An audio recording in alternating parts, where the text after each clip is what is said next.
presented by Dolly Films Chakia। बोलबा बोलबा बोलेला साथी चढ़ते सवन कवन कोरेला नासा भोला यार भंगिया खानी कोरेला दासा चढ़ते सवन कवन कोरेला नासा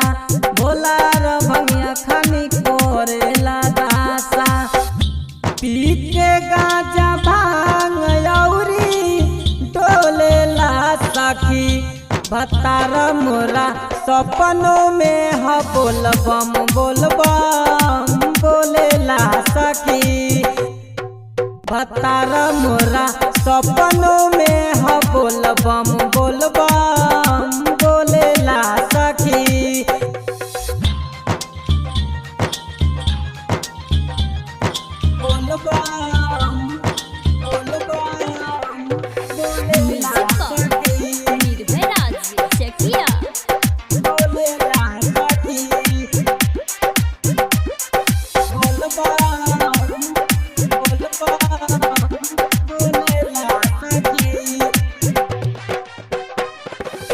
भोला के भंगिया हवे रसमलाई इनका न कुछ बुझाला हो नून तेल से खेल करेला लहसुन प्याज नहीं खाला हो जाने कौन मिसरी मन में घुलेला सखी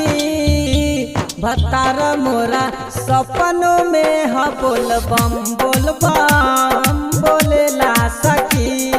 भतार मोरा सपनों में ह बोलबम बोलबम बोलेला सखी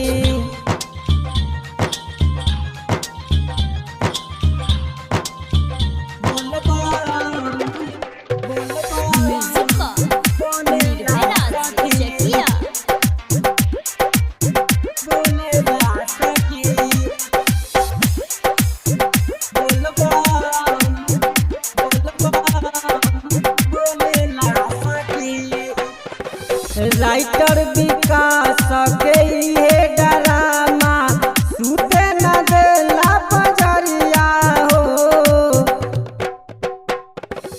राइटर विकास के ये डरामा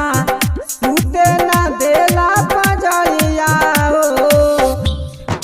अमित पुजारी सखी बोलेला सखी भतारा मोरा सपनों में हा बोलबम बोलबम बोलेला सखी भतारा मोरा सपनों में हा बोलबम बोलबम बोलेला सखी। Recording by Dolly Films Chakia।